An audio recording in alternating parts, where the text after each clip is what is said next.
Hello and welcome to this episode of Ask the Experts, brought to you today by The Collective.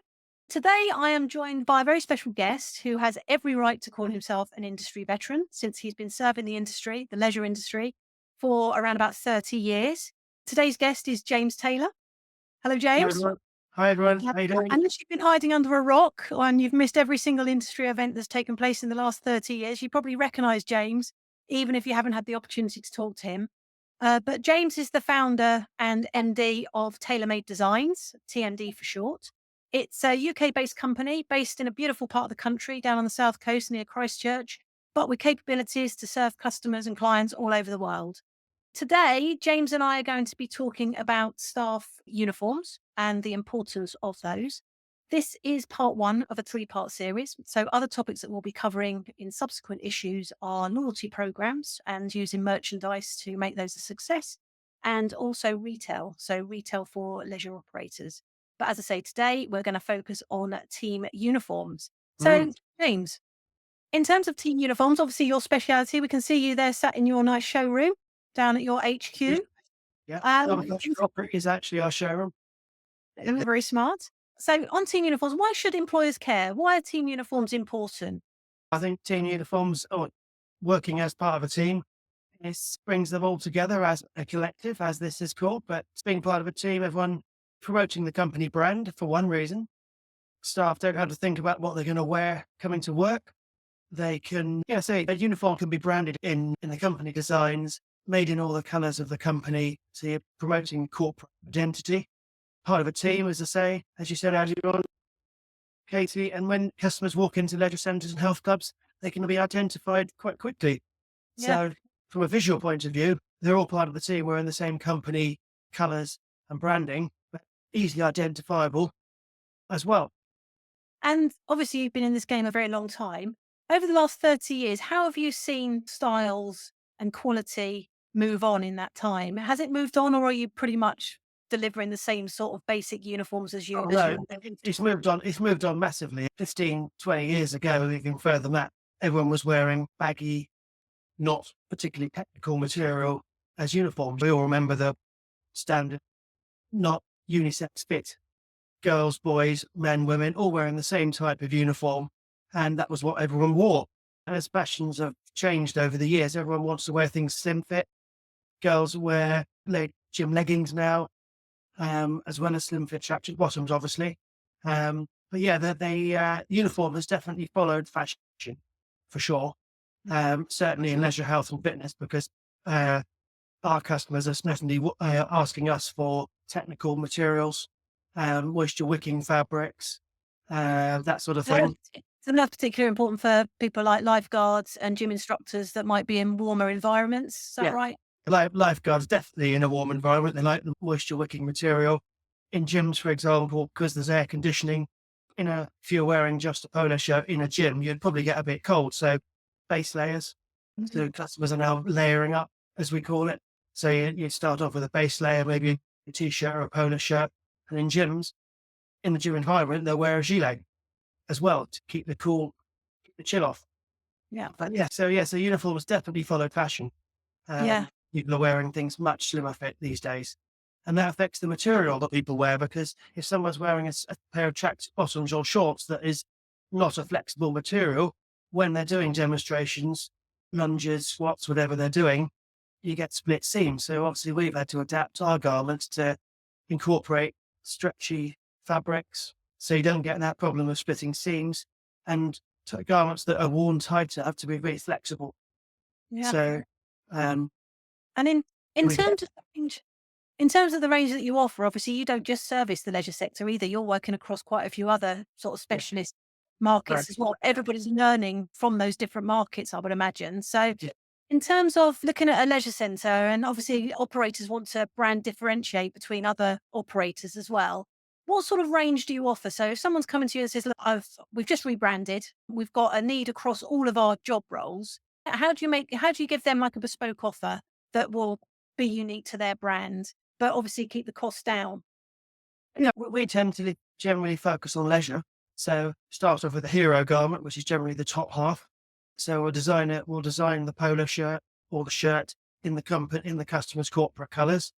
Then we'll look at the fabrics, what the job role is. Are they going to get dirty? What their hours are, how many shifts they're maybe doing. Yeah, so we'll design the uniform.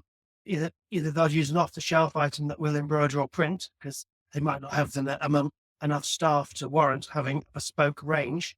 And how do Uh, you do your embroidery, James? Do you outsource that or do you do that in-house? no, we do that here. We do Nice. that here. We've got a facility here in Christchurch with 15 different embroidery machines that we can embroider up to about 1,000 garments a day if we need to. But it's all to take on capacity. Yeah, so we do all our embroidery and print here in our facility in Christchurch. We always welcome customers down to the south coast. We've got good fish and chips here on the coast, which I know you've had once or twice, Katie. But Lovely. we love customers coming down to see us. Brilliant. And when I used to work, probably about when you were started, like 30 years ago, but when I started, it seemed to be certainly the clubs that I worked in, we differentiated departments by the colour of our uniforms. If you worked in the creche, you might have a yellow t-shirt. If you worked on reception, you might have a green t-shirt. Do you still find that's needed, or do companies tend to now just have a brand palette that just goes across the whole of the site? It does depend on the company itself, to be honest. Some more and more we're doing a specific colour across the board. And then if they want to differentiate between different departments, sometimes they do, but often they'll wear the same colour across the board and they'll just change the wording on maybe the back of the polo shirt or the jacket or whatever they're wearing. From a personal point of view, I think people should wear the same colour because it's all part of the same team. Then you might have a chef's or a catering uniform that might be with a black apron, and the guys in the gym are wearing something different, because a lot of gyms don't like black in the gym because people get supposedly lost because a lot of the customers wear black. So they want Yeah. the staff at Places Leisure, for example, will put their GTs in orange, Yeah. with a grey, and then they reverse that orange and grey to grey and orange for reception and rec assistants, for example. Yeah. And that's And the I one colour, and those are the only colours they use throughout the whole organisation. Yeah, and I guess from a customer perspective, the customers walking through the door, like the user of the leisure centre, if they need help, they just want a member of staff to help them, don't they? Oh, Really, yeah. they don't want to go and Yeah, find the right t-shirt to help them. They just want to know that a member of the staff, yeah. and they're easily identifiable by that one brand. And also, you can't get the quantities of scale when you've got lots of different colours around the organisation. You can't buy the volume, so you have to buy less volume in all the colours. We find that customers have got one range of colours. It's much easier to buy the volume, so we can drive the price down, Yeah, um, as opposed to having lots of different colours scattered all over the place, which gets it sometimes a bit confusing for the customer, I yeah, think. yeah. Um, Uh, and obviously, in these times, we've gone through a tough time. Obviously, we've been through COVID. We've now got these recent budget changes, which are raising costs again for leisure operators. So you're always obviously responding to the market and trying to do the best that you can to keep costs down for operators. And one of the things you've done in recent years is obviously introduce your leisure essentials range. oh, yes. Can you tell us a little bit about that and what the context of that, why that's important? Yeah, we find that a lot of our customers buy similar items, all wearing a zip top. A lot of gyms now will offer their staff a sports zip top, so it's sports material, either in black, navy blue, or grey. We brand that up with a customer logo. It's a fast delivery. We're holding the garment in stock and branding them up as our customers call them off, not having to wait for them to come in. That was really successful. So we've put together a range. Actually started off with the shorts and tracksuit bottoms because we supply so many leisure centres all over the country.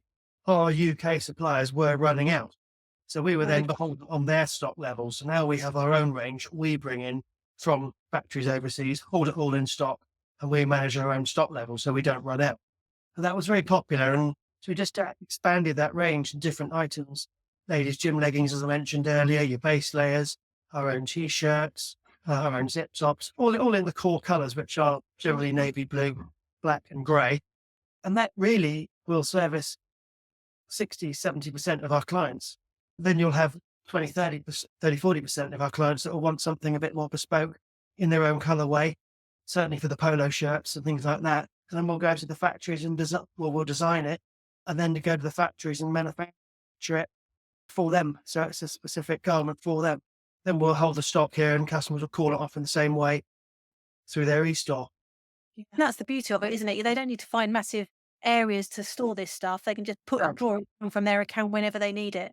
Well, yeah, just going back to the leisure essentials ranges, because we're buying it in bulk from our suppliers abroad, overseas factories, we're able to hold it here and we're not middlemaning it through someone else. Yeah. So we're able to keep the cost down for local authorities, trusts, and other leisure operators because price really is the key these Mm, days. One wants to keep the cost down. mm. Staff come and go, as we know, in leisure centres, quite a high turnover of staff at certainly sometimes of the year. And leisure operators just can't afford to just pay too much for garments. So it's our responsibility as a supplier to keep that cost as low as possible. Yeah. Um, and it's working. We're winning new contracts all the time, referrals, maintaining and retaining customers. Yeah. You don't survive in this industry for 30 years if you're doing something wrong, do you? Right. True, You must very so, true. Yeah. that's been brilliant, James. Thank you very much. Unless you've got anything else you wanted to add on this topic that I've missed or At the moment, I think your questions have been great. I hope we've answered them properly. And if people want to get in touch, if people want to get in touch with you to find out more or to discuss individual requirements, what should they do? go through the website if possible, first of all, TaylorMadeDesigns.co.uk. Or I'm on LinkedIn. Anyone wants to find me on LinkedIn, James JT Taylor, they'll find me, no problem. And I'll Brilliant. be delighted to help. Excellent. Okay, I think that concludes the first of our Ask the Experts today, James. Thank you very much. If you've listened to that and it's raised some questions for you and you'd like to contact James, put your comment down in the chat and we'll have a look at those after this and we will get back to you if you've got specific queries. Otherwise, we'll look forward to joining you on the second Ask the Expert where we'll be talking about retail and how to optimize the success of your retail unit in either a leisure centre or a health club. So for now, that's all from me and James, and we look forward to joining you next time. Thank you very much. Thanks, guys.